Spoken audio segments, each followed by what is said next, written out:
Hello and welcome to this Astranti training video where, as you can see from the screen in front of you today, we are taking a look at the ACCA Strategic Business Leader Pre-Scene information for the September 2025 sitting. Now, basically, this is the first of a series of videos which hopefully gives you all the information you need to kind of supplement your revision and prepare you in the best way possible for your ACCA SBL exam.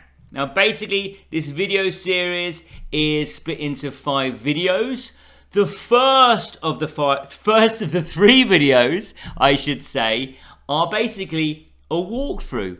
We walked through the pre-scene line by line. I had annotations and analysis and exam technique guidance, so you'll have a complete understanding before it comes for you to sit the exam. Then in the final 2 videos in this series, we have what we call our strategic analysis video, where we take everything we've learned through the pre-scene and feed it through some really popular tools and models that you'll know from the SBL syllabus, like Porter's 5 Forces, Pastel, Ansoff, Balanced Scorecard, amongst lots of others.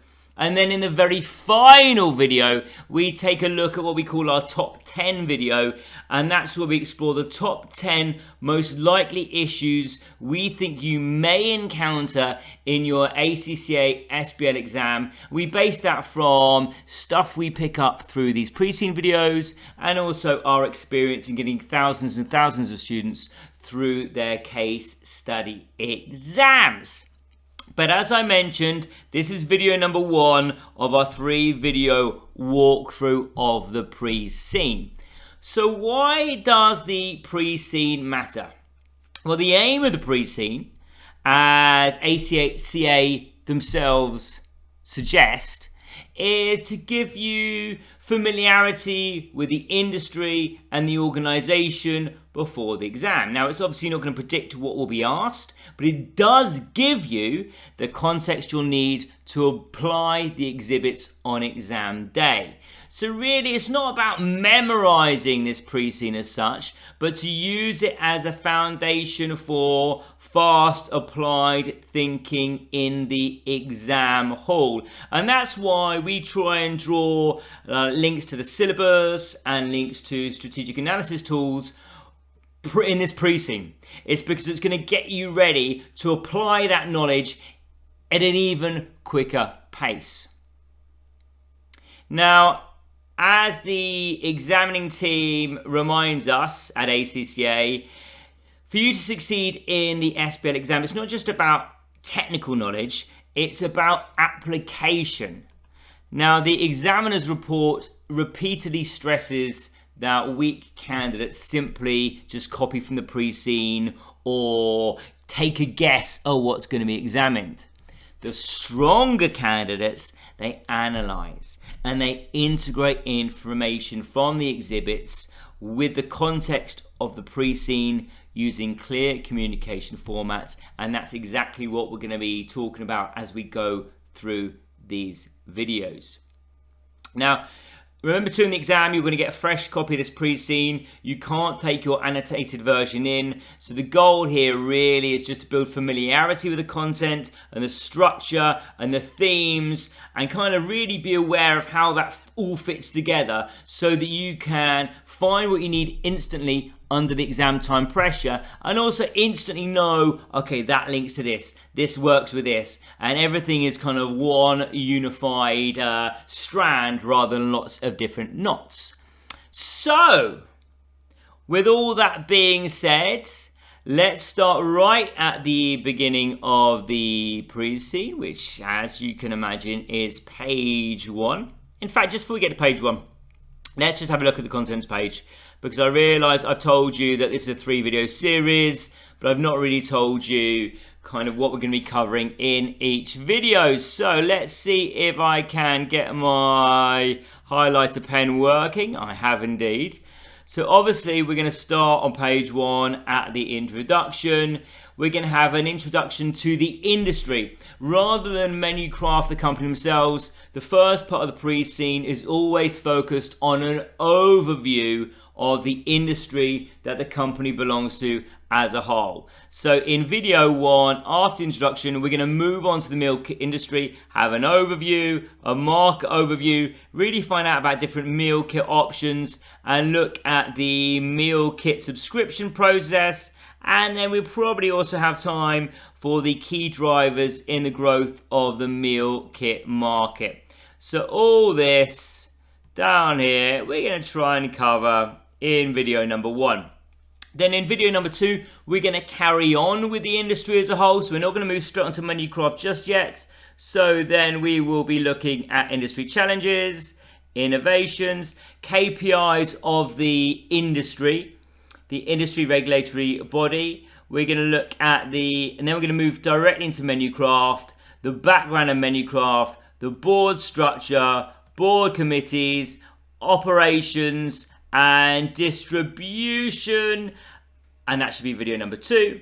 And then in video number 3, we are going to be looking at an extract from Mealcraft's latest risk report. We're going to be looking at website extracts, including their mission, vision, and values, pardon me. And then we're going to have a couple of pages of KPIs that are specific to Menucraft. I'm going to call them Mealcraft all the way through now, I know it.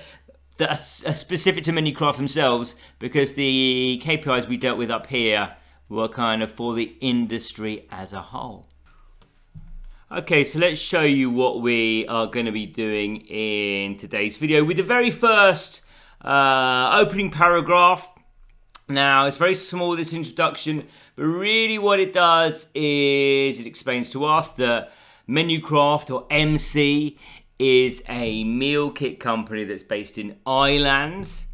And that's got a population of nearly 40 million people.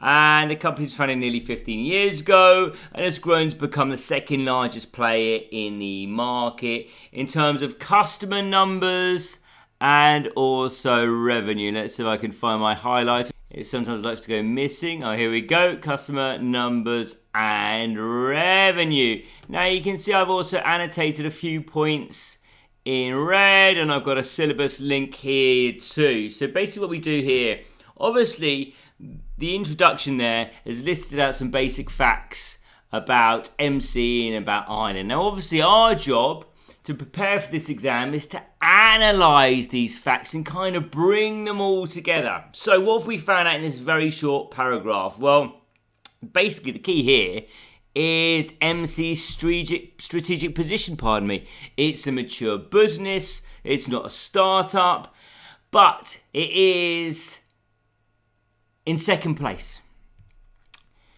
And that means that it's firmly in the challenger role. Now this does create a kind of strategic tension. Should MC aim to overtake the leader, or perhaps is it going to focus on a differentiated offering in order to avoid head-to-head competition? And we'll kind of see this theme of chasing the leader resurface in the KPI section later on in the videos. I think video 3 maybe. And we'll see whether MC's actually kind of closing the gap on the leader or perhaps losing ground. And you can see I've put a syllabus link there. I won't always stick a syllabus link on, but it's just to remind you the areas we're dealing with. Perhaps you'll see syllabus links or the same syllabus link referenced a lot through the video. You think, okay, this seems to be coming up a lot. I just want to make sure I've really brushed up on it. So that's why I'll include the syllabus links as well for you. Now, something else we think about is the professional skills. And again, what we spoke about earlier on is we've been presented with basic facts here.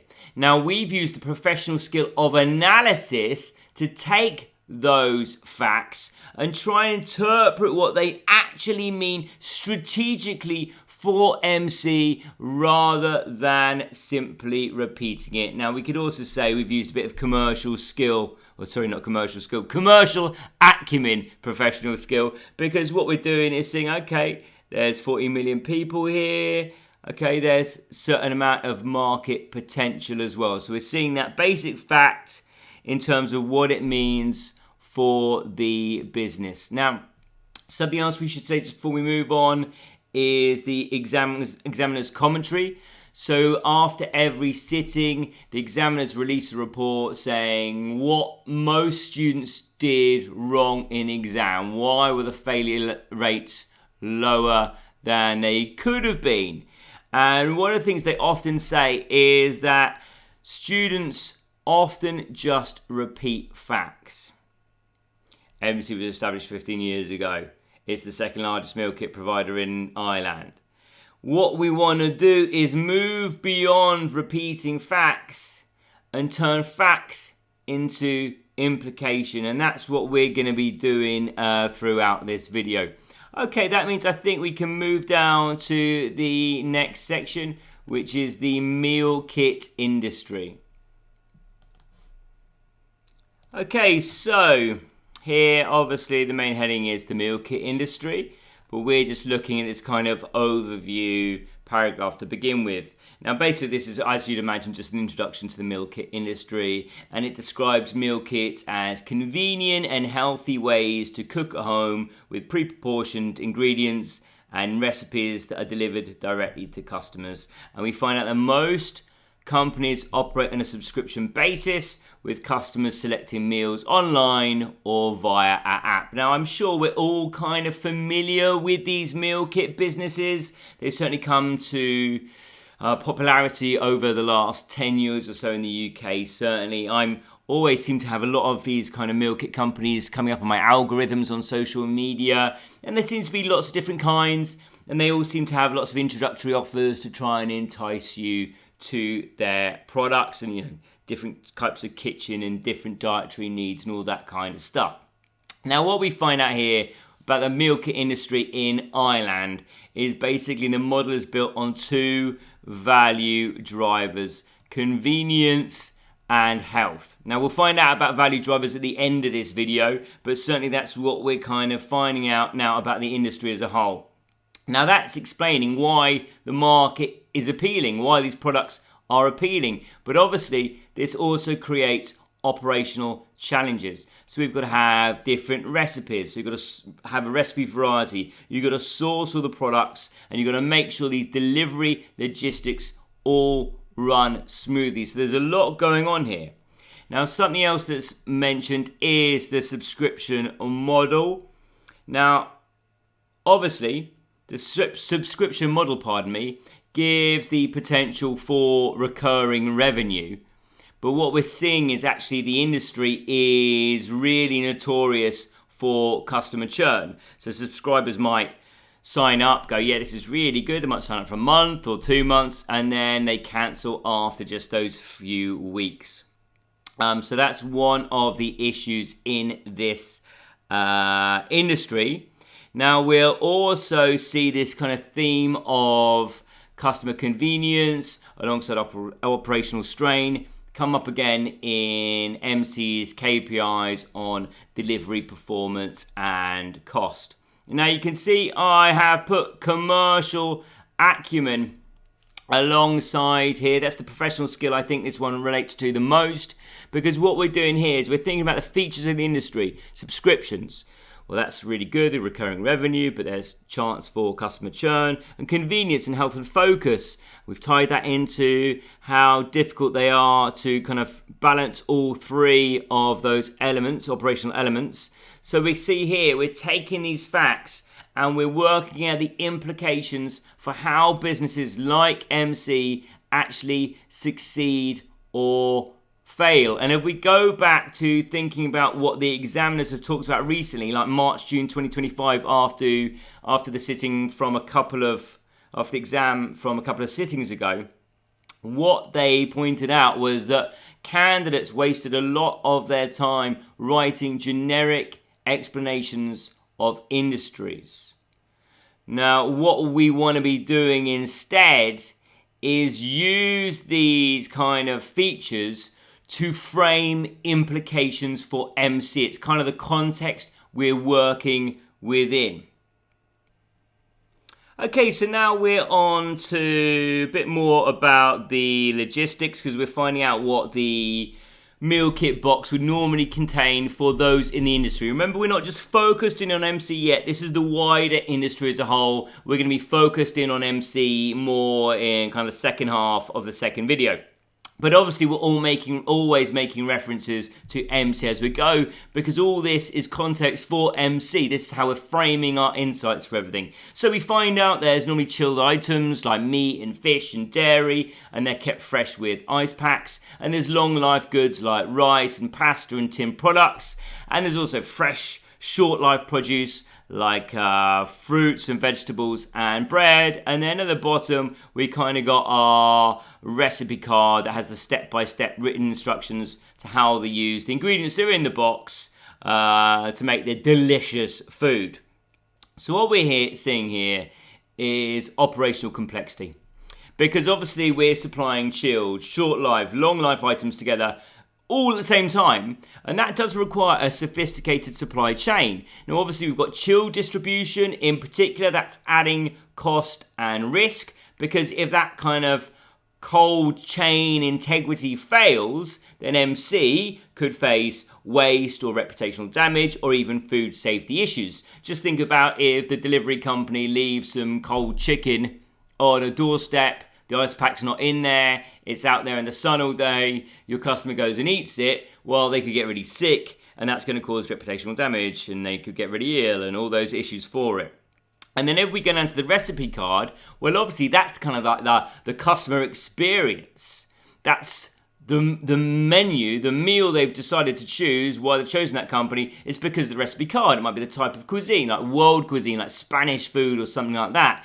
The key here is you're trying to make this delicious food really simple, really convenient, really foolproof, and obviously the type of meal they're cooking as well is the kind of differentiator in the market. Now we'll see these kind of supply chain strains and delivery reliability mentioned again in the KPIs, and we're also going to talk about them in the risk section. And in fact, you can see I've put a syllabus link to kind of the risk area of the ACCA SBL syllabus. If I can find my marker, where have you gone, marker? But you can see it's D1C, identifying and evaluating risk. But you could also be talking about the value chain here from the C section of the syllabus, because obviously we're seeing about all these activities that are adding value. And in fact, if you do stick around for the fourth video, the strategic analysis video, will carry out a value chain analysis for MC. We can see where they're adding all their value. Now, another note I've got, I really want to find my highlighter. There you are. It's practical recommendation. And what I'm talking about here is another commentary from the examiner. Because what they do is they repeatedly criticize answers that treat operational details, like the ones we got here, as simply nice to know. This isn't just bump to kind of create this world that MC is going to be operating within for your exam. These kind of details that we've just looked through, they might seem a little bit superfluous, but these are kind of the foundations for your practical recommendations that you're going to be making within your exam, whether it's on risk management or supply contracts or investment in logistics. These are the reasons why. Okay, so there we go. That is the meal kit industry. Let's drop down now to a big section.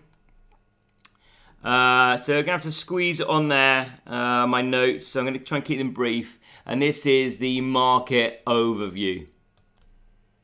Okay, so this market overview section is really important because it shifts away from MC and the kind of the nitty-gritty details. And what we're doing instead is seeing the wider industry context, But obviously these kind of global and national trends are going to shape the opportunities and threats that MC faces. And you can see I've got quite a few notes just around this very small introductory paragraph. We find out in this first paragraph that the global meal kit industry is already worth over $25 billion and is predicted to triple over the next 10 years to $75 billion. So that sounds amazing, doesn't it? What we see here is kind of this rapid growth potential. The market being predicted to triple is very, very attractive to investors, but also it's attractive to competitors too. And we'll come back to this kind of theme as we continue, even in this video. Now, obviously for MC, this is representing an opportunity in terms of scale and rising consumer familiarity with meal kits as a product. But obviously, that does mean that new entrants are likely to enter the market, put pressures on prices, and put pressure on differentiation.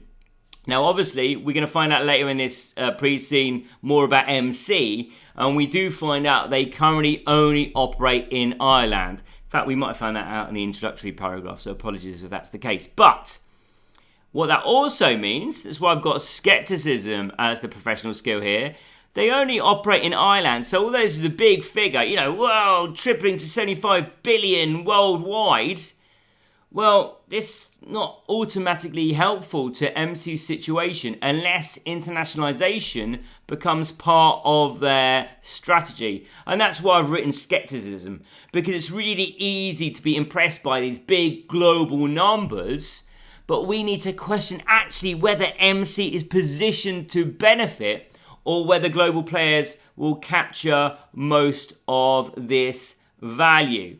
Now, that's something that, again, the examiner's report from March, June this year picked out, that lots of students actually just repeat statistics without analysing them.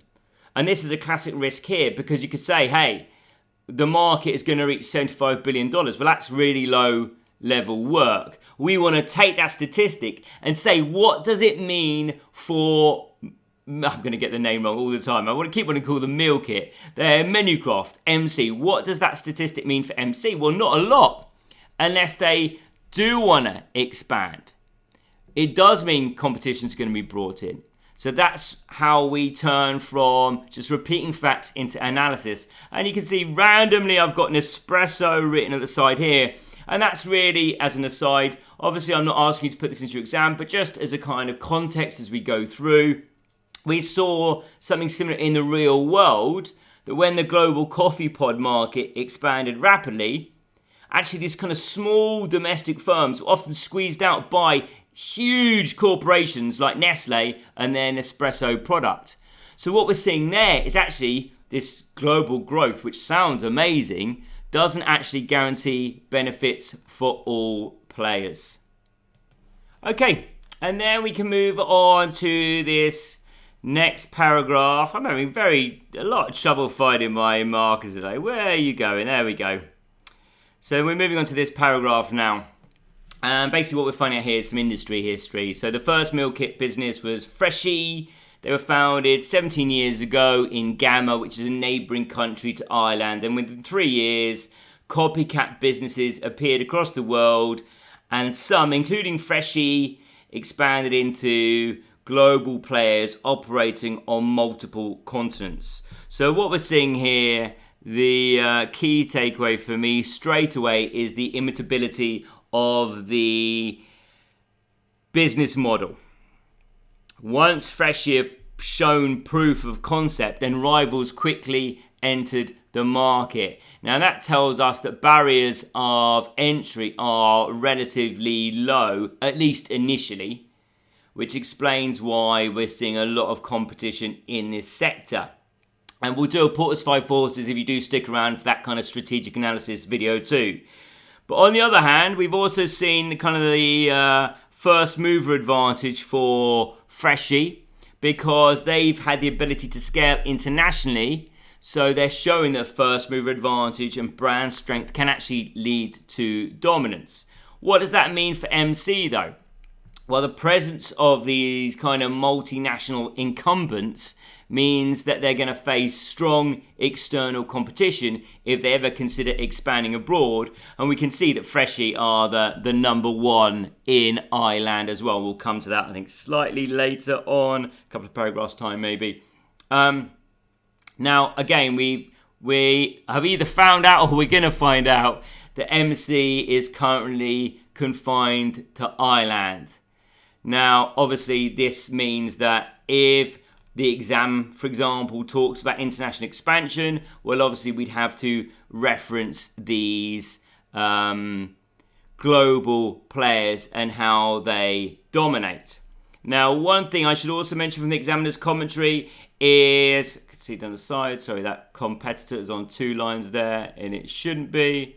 We can see that one of the criticisms was ignoring the competitor context. So candidates are ignoring the kind of competitive landscape when they're discussing strategy. So what we're seeing here in this paragraph is a reminder that strong answers would always position MC relative to industry players. They're not treating, or you shouldn't treat, MC in isolation. Okay, and then it moves on to this paragraph. We find out why meal kits are so popular. Because they save customers time and effort by replacing supermarket shopping with pre-prepared boxes, and they're positioned as reasonably priced. And they also reduce food waste because ingredients are pre-measured, so customers don't have to buy a full pack of something they'll barely use. So what we're seeing here, we're going to come on to key drivers later on, but we can see the main drivers here seem to be convenience and perceived affordability. Now, these are strong selling points, especially kind of urban or busy households. Now, the waste reduction angle, you can see I've got food waste reduction sustainability appeal on the side there, is interesting because it's not just saving money for the customer, but also ties into sustainability themes. Now, these are increasingly important for both consumers and regulators. But remember, I can also say, my little note here, pre-portioning creates cost and logistical complexity for the provider. And so MC is bearing the burden of sourcing and measuring and packaging and delivering, and all these things eats into the margins. And later on, we're going to talk about risks again. Things like margin pressure and logistical complexity are going to reappear. Now, obviously, this is one of the root causes. The service is really, really simple for the customer, but complex for the business. And that's another thing the examiners talk about. They criticize students for only talking about benefits to the customer. They don't take on the recognition of the strain, the operational strain that puts onto the provider. And what you want to do for a strong answer is show both sides of the coin. You want to talk about what makes meal kits attractive and why that's challenging for companies to deliver. Now, in the real world, we've got companies like HelloFresh. Now, obviously, they promote reduced waste and convenience, but also are facing scrutiny over packaging waste and delivery emissions and all this kind of things too. Okay, let's move down now to our third paragraph in this section. And here we find, well, really the focus comes back to Ireland, and Menucraft was the first meal kit company established there. The country itself has got a well-developed economy with nearly 3/4 of the population living in towns and cities, and demand is driven by these kind of busy lifestyles with people wanting quick, healthy, home-cooked meals instead of takeaways. Now, these products are especially popular with young professionals, young professionals and families. Now, what we're seeing here again is a demonstration of the first mover advantage, this time for MC in Ireland. So being the first in Ireland should have helped it build the brand recognition and customer trust. And this urbanisation data is also really critical. Now, 75% of the population being urban means there's a really large potential customer base with delivery density. Obviously, if you've got this huge, sprawling, rural country, well, delivery would become much, much harder and be a far less profitable sector. But we've got an urban country, and that means a large potential customer base. And obviously, that reduces logistics cost per order. Now, the identified customer segments, which we've got as young professionals and families, suggest that MC's marketing and product development is going to need to appeal to these time-poor but health-conscious groups. But there is a gap worth noting here. We're seeing the young professionals and families, but what about any other demographics? Now, older demographics simply aren't mentioned, and of course, that could limit growth potential. Now, what we're seeing here is a section of market positioning and segmentation. And what we're trying to do is analyze here. So we're not just spotting who the customers are, but who's not mentioned. So for example, we've noticed, that the older consumers haven't been mentioned. So does that mean that they're not interested? Does that mean they have a different attitude to food preparation, or perhaps they've got not such a busy lifestyle, so they do their own cooking? Or perhaps that's a possible gap in the market that we've spotted already in a way we could grow. Now again, we're analysing here, rather than just repeating the fact this is their target group, we're analysing the information to see what isn't mentioned. We've got our detective's hat on and we are analysing. Okay, let's scroll down now to find out a bit more about them. And what I'm going to do here is treat these two paragraphs as one, because there's a nice bit of space on the page. Okay, what we're getting here in these two paragraphs, which starts up there and finishes here, is we're building out the competitive landscape. So Ireland has got 4 main players: Freshie, which is global, plus 3 domestic firms: MC, Food Dropper, and iMeals. So the 3 main domestic firms. There are others. Now, alongside them are the small and niche or regional businesses, and these are going to focus on things like vegan ranges. And it's important to note as well that Freshie entered the Ireland market only 1 year after MC, and that's when Freshie's built it up and become the largest competitor. But MC has still held its ground and built a strong reputation as a trusted local brand. In fact, what we're going to see here is actually they hold a significant market share. When we get down to that pie chart, you can just about see. Now, what we are seeing is really a classic competitive squeeze. MC is caught between a global heavyweight with scale advantages and nimble niche providers with specialist appeal. And Freshie's early entry, which is only 1 year later, remember, means that MC's really never had that long to enjoy its first mover advantage. Rivalry was established almost from the very beginning. Now, the fact that MC still maintains this respect to local brand is significant. It does suggest this customer loyalty and cultural fit, and they are doing something right. And in terms of strategy, actually, this might be MC's best defense against Freshie's kind of scale and what they can do. And that's offering the local insight and brand positioning that's focused for Ireland. And what we'll see actually when we come onto our KPIs later on, we'll see how this rivalry between Freshie and MC kind of translates into pressure on growth and margins. Now you can see the professional skill I've got highlighted as commercial acumen.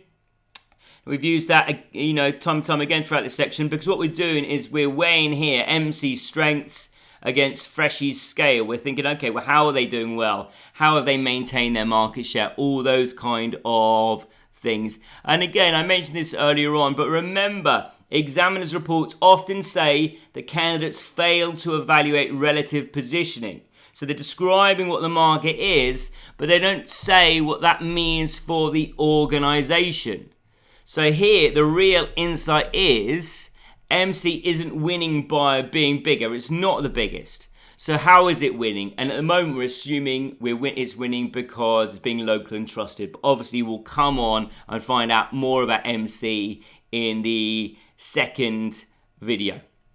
Okay, now let's scroll down to the pie chart, which shows the meal kit market share in Ireland. So we can see Freshie is the market leader. Then we've got MC with 24%, strong number 2. Then we've got Food Dropper, iMeals, and then we've got 11% of fragmentation. So that kind of 11% of smaller niche providers kind of does show that this is not yet a fully consolidated industry. And I don't know about you, but when I mentioned earlier on about the adverts I'm being served on my social media sites, I'm seeing a lot of small companies that are offering kind of specific dietary requirements. So I'm getting a lot of kind of protein providers. The meal's very heavy in protein, but obviously you've got vegan kits as well. And all those kind of things, those kind of others could really be catering to niche brands that someone like Freshie simply wouldn't be able to bother with because they're so big. So remember, these are interesting numbers, but if we're thinking about our professional skills, our analysis, we're not just quoting numbers, we have to explain what they imply for MC's competitive strategy. And again, if we turn back to the examiner's kind of reports, they often say, well, candidates simply repeat numbers. They're not saying, okay, what does that mean for the organisation? And we can see here, we're getting this challenger squeeze again, aren't we? We're number 2 here. Obviously, people are going to be chasing us from behind, but obviously we've got this huge conglomerate looming over us as well. But we're doing well. We are strong domestically, but we are still well behind the giant of Freshie. And I suggest actually we are slightly closer to Food Dropper inside. Now, we don't know how this has changed over the years. We don't know. We're kind of losing this kind of market share all the time. That's something we want to check out and see how we are performing.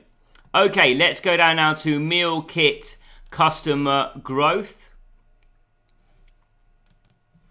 Okay, so what we're seeing here is the meal kit customer growth in Ireland specifically. And we can see, let's just go back quite a few years. Let's go back to 2009, 2010, when it kind of crossed the million number. We can see by 20x4, so like 4 or 5 years later, we are at 2.1 million. So we're seeing that customer numbers have climbed steeply from a low base in, 20x0, 20W9, to just over this 2 million in 20x4, probably 2.1 million. Now, obviously, the shape of the bars is important. They're not flat, they're not tapering off, they are steep. And that tells us the market is still in growth stage. It's not yet mature. And I would suggest that's kind of echoing what we've heard earlier on when we thought that the global market might triple. It seems like this isn't tapering off either, and we can expect possibly something similar in Ireland. Now again, just as we cautioned when we looked at the global trends, a growing market is great. Obviously it's creating opportunities for all players, but it does intensify rivalry because so many firms are fighting for share and new entrants are always entering the market. Now, obviously what we're seeing here is there seems to be room for MC to grow, but also that a market share could become harder to defend in this kind of fast expanding sector. And again, this is something we're going to come back to, I imagine, more and more and more as we find out the rivalries are really fighting for share and what's that meaning for MC. Because remember, that's what we're always talking about. What does it mean for MC? We don't want to just be quoting figures. We've got to get an implication for them. And I put a syllabus referring to risk on the screen, and that's because we're talking about this risk of growth and retention and scalability and all that kind of stuff. What does that mean? You're very well and good saying, oh, there's room for us to grow, but obviously that does come with risk too.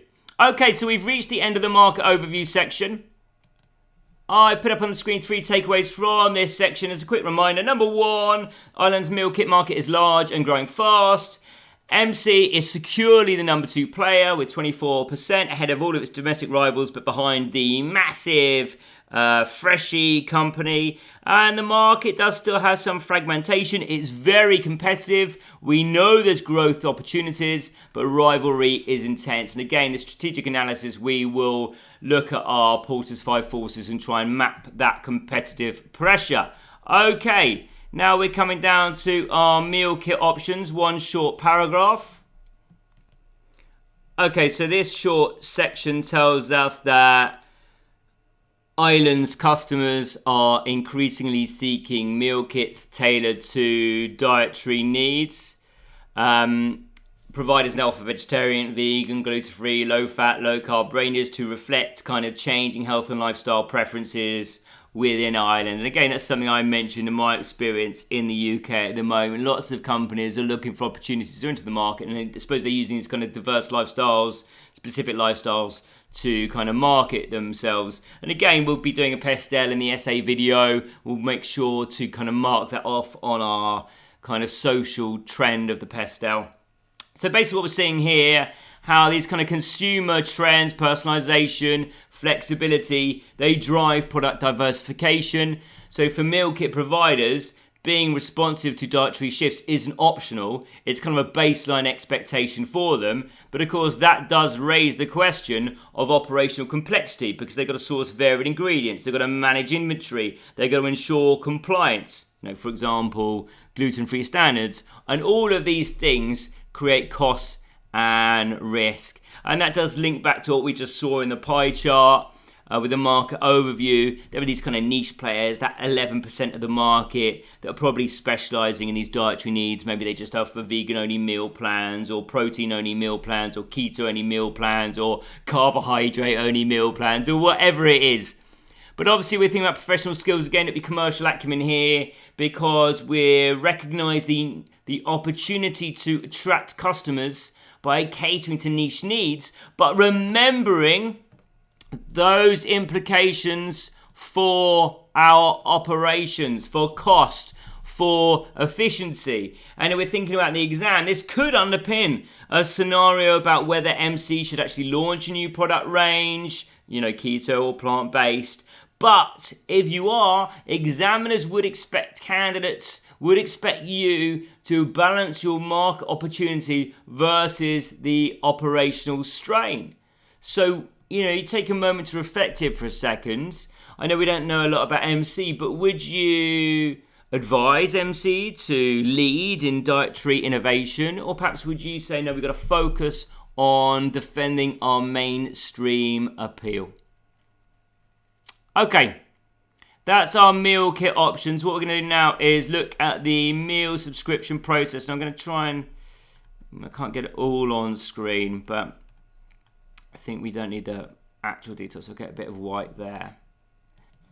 So what we're finding out about here in this section is how customers actually subscribe to meal kits through the app in stage 1. And they can do that through the app or the website, sorry. And then they're creating their account, they're setting their subscription preferences in stage 2, and then they can confirm or cancel orders in stage 3. So what we're seeing here is customers have a high amount of flexibility. They can control their... Lost my highlighter again. In stage 2, you can see they can control their portion sizes and their meal kit preferences. There we go. And their dietary preferences, if I go down a bit, and they can cancel at any time. So they've got absolute flexibility. So really it's customer centric. The process is prioritizing convenience and personalization, and that aligns with our earlier insights about changing dietary expectations. But also something else we've mentioned a few times is that operational complexity, because offering these multiple portion sizes and recipe choices and dietary options increases the back-end strain, increases problems with forecasting demand, problems with managing stock, problems with logistics. All of these things become harder. And also we've got kind of this risk of churn, which we're going to know, I think, more and more as we go through this video, because the customers can cancel at any time, or they can pause easily it makes acquisition costly if churn rates are high. Now, this is a critical business model risk. Now, something else, and why I've linked to the entire technology and data analytics syllabus, is that this entire business model depends on smooth app and really website functionality. Any IT failure is directly going to impact customer trust and cause problems. Now, a couple of other syllabus things I've linked to are key risks. So looking at IT failure or churn rate in D1 and C. And also I put G3 on there as forecasting and budgeting. So evaluating methods of forecasting and budgeting, standard costing and variance analysis, because of we've got these, being able to cancel really easily and all those kind of things. So that's how I've linked in there. So obviously we've got a few problems here. I put skepticism on this page because I'm questioning really, or I'm putting my skeptic hat on. It's not just I'm questioning it, but we have to question it. Question whether high flexibility is sustainable. Is it attracting customers, but at the disadvantage that is hurting our profitability? So what we want to do is really think about how flexible we can be. It's that balancing act again. And these kind of things could also appear or set the foundation for our operational risk scenarios. We might have problems with IT. We might have problems with our delivery service delivering late. We might have high cancellation rates. And how are we going to respond to those? Or it might tie into a customer retention strategy. What can we do to lock in customers while still offering flexibility? So you can see here, this sounds a bit like unnecessary information, but this really could be what the examiners frame the question around. Okay, now we can drop down, and I said we come on to our drivers. So let's stop here. So I've got some white on screen with our key drivers in the growth market. So basically in this section, we're looking at why the meal kit industry has grown so quickly. And what we're going to see here, these drivers explaining kind of consumer behavior, and they help us understand where demand is coming from. Now, obviously, that's really strategically important because if Miss MC, misreads these, then it risks focusing resources in the wrong place. So think of these really as the why behind market growth. They're shaping opportunity, but they're also shaping risk too. And we see some are broad and societal, like time pressures and health trends, but others are more operational, like value for money and sustainability. So these are linking to our strategic positioning. We're thinking about the syllabus, we won't put it on screen. We're thinking external key drivers of change in the kind of that C area of the syllabus too. So let's go down now and look at our first driver, which is convenience of time saving. So what we're seeing here is highlighting convenience. So by delivering pre-portioned ingredients and clear recipes, meal kits remove the hassle of meal planning and food shopping. Now that's something that's especially attractive to, those time-pressed professionals and families that we saw earlier on as being that key demographic. So what we're seeing here is this really is our core value proposition. Convenience is the selling point of meal kits. Without it, there's not really any point for the whole business model. We're making things simple for people. And as we said, we've already found out that young professionals and families were flagged earlier as the key demographic. And this is why, really, because that's the demographic that is most time pressed. So they're the ones that benefit the most from this kind of product. But we should also highlight the threat of substitutes here. Because obviously, convenience also is defining who our competition is in terms of substitutes. So we're dealing with takeaway apps, think in the real world, Deliveroo or Just Eat. Grocery deliveries and microwave-ready meals straight from the supermarket, they all offer time savings. So MC needs to prove its unique convenience, i.e. home-cooked, quick, but healthier than those other options. So this is our core market driver. But again, we need something alongside that to help differentiate ourselves from those threats of substitutes. So again, if we think about professional skill here, we'd be thinking about really analysing this idea of convenience. And we're analysing it in terms of our competitive edge. Is what we offer defensible from other organisations, or is it easily replicated? So this could be the basis of a marketing strategy question in an exam, or an evaluation of a competitive advantage. Okay, then we come to our second driver, which is emphasising quality, because customers buying meal kits don't just want convenience, they also expect fresh, high quality ingredients, otherwise they're going to buy a microwave meal. And we find out that many providers actually achieve this by partnering with local farmers and suppliers. So this seems to be a non-negotiable standard. Unlike convenience, which is differentiating, quality here is more of a minimum requirement, and poor quality is going to undermine the whole value proposition. And also, local sourcing could link into brand positioning. So it could link into this broader consumer values, sustainability, freshness, supporting the local economy. And obviously for MC, this could be a way for them to build trust and differentiation against global rivals like Freshie. But there is a risk here. If you've got heavy reliance on local suppliers, that can obviously introduce vulnerability into your supply chain. So let's say we're relying on our local suppliers for all our vegetables. And in our area, there's a drought. In the UK, we've had a very hot spring and summer, for example. And there's already reports in the news that saying you're not going to have much broccoli in this autumn and food costs are going to rise.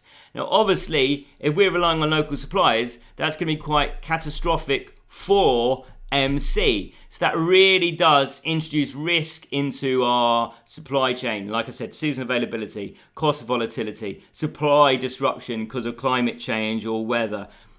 All of those are risks.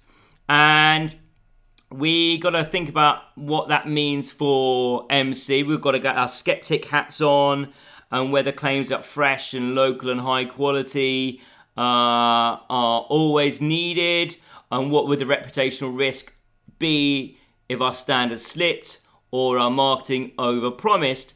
And also, if we're trying to give a variety of recipes, let's say we want to try some Spanish food or something in our packages, well, do we have those ingredients around us to be locally sourced? So what does that mean if we do then start offering variety on our meal cards too? Okay, then we've got our thirds, which actually links into what I've just talked about, which is menu variety and customization. Okay, so we can see here that customers are drawn to the wide range of recipes offered, including different world cuisines and options tailored to dietary analysis. So differentiating for retention, you've got variety, keeping customers engaged week after week. So obviously if you're offering them spaghetti bolognese every Tuesday, shepherd's pie on a Wednesday, roast dinner on a Thursday, and another salad on a Friday every week, they're not going to stay, are they? So we've got to keep it engaging, we've got to keep it interesting, otherwise we are going to have the churn risk rising very sharply. Also, that greater variety, again, links back to this operational pressure, which we've been talking about, because there's more complexity in procurement, logistics and forecasting. That's all adding costs and waste if not well managed, and links back to what I was saying earlier on about saying, well, we've got suppliers offering local produce, but if we're offering this wide range of recipes with specialist ingredients, do we have access to those? But also, this is a strategic opportunity because this local or seasonal menu, all these kind of things, this menu variety and customization are ways for MT to stand out against competition. And if it's them wanting to stand against Freshie, well, maybe they do focus on an island menu. Okay, this is just local produce all the time. Now, Freshie may rely on standardized menus. We just don't know at the moment. So we got to, maybe if you want to think about analysis here, does menu breadth genuinely add competitive advantage, or is it just adding cost and strain? So there we go. That is our third driver. Now we can go down to our fourth driver, which is cost effectiveness. Okay, so what do we see in this last key driver, cost effectiveness?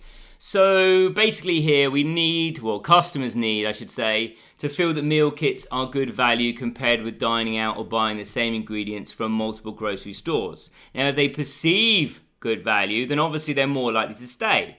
Now, obviously, they can quickly switch if prices rise or value perception weakens. So if it's as expensive as going out for a meal, well then obviously they're not going to buy it. If it's a lot more expensive than the competitors, they're not going to buy it. If it's far more expensive than shopping, they're not going to buy it. And we can see in this kind of comparative benchmark that customers are going to be judging their meal kits against these alternatives, eating out and takeaways and home shopping. So MC has to remain competitive with both. And we can also see there's this kind of strategic tension here that MC's got to balance the need of competitive pricing alongside the need to maintain margins. That's a constant challenge, especially if we get rising supplier and delivery costs. And you can see the professional skill I've got alongside is commercial acumen. So obviously that's because of recognizing this tension between customer loyalty, which is driven by price perception, as well as financial sustainability, which is driven by cost control and margin. Now in an exam, this could feature in a pricing strategy or a financial sustainability task, and maybe about risk management questions as well. How sensitive are our customers going to be to economic downturns and price competition? Okay, then we can come to the final paragraph in this section, which is about meal kits. And what we see in this very last section here is that despite the hype, don't believe the hype, the meal kits remain a tiny fraction of the global food market, less than 1.5%. Now that means the sector is still very much in its growth stage with significant potential for expansion. So we've got a growth runway here. This really small market share highlights just how much room there is for meal kit providers to scale, both within Ireland and globally. We've got strategic framing because obviously this seems really encouraging, but also it's dangerous because, as we mentioned before, a really attractive sector, so it's likely that new entrants are going to enter and competition is going to intensify. We've also got investor appeal because rapid growth is something that's really going to attract investment into the sector and could lead to consolidation and mergers, and that's something we'll definitely consider in the strategic analysis video. But also caution, caution, caution, big growth potential even doesn't guarantee profitability, because as we've mentioned throughout this video, scaling brings cost pressures and execution issues as well. Now also, we should also mention that although it's less than 1.5%, you know, if we put our kind of analysis hat on or a skeptic hat on, well actually that's still billions of dollars. So you know, don't let this tiny fraction pull you off, because in absolute dollar terms, still billions and billions of dollars. Okay, so that brings us to the end of video 1, where we've explored the background of MC and the structure of the meal kit industry and the drivers of growth shaping this exciting sector. We've got 3 key takeaways. Sorry, can't go over both pages here. That's why it's on this separate page. We looked at MC's position, strong, established local brand and a sector in the early stages of growth. We looked at the market drivers, which are convenience, quality, variety, cost effectiveness and sustainability. And they've all got this kind of strategic trade-off we've got to consider, and growth outlook. So meal kits representing less than 1.5% of the food market does mean that there's a huge potential for expansion, but as we've mentioned time and time and again, it's likely to mean that competition has become even more fierce. Now in video 2, we're going to shift from the big picture context to MC itself, looking at the organizational structure and how it stacks up against key competitors, and that's where we're really going to analyze the company's real strengths and weaknesses. So thank you so much for watching today. I hope you found it really useful. If you want to prepare even more, and why wouldn't you, head over to astranti.com. Over there, we offer a comprehensive suite of resources, starting with a free industry analysis and a detailed pre-scene analysis where we break down the case study for you. We also provide a strategic analysis using relevant models and a top 10 issues analysis to highlight the most likely challenges you're going to face in the exam. And to help you revise, to help you practice, we offer 2 pre-scene based mock exams plus an exam technique mini course, as well as our live and recorded masterclasses to make sure you are fully prepared for your exams. Thank you so much.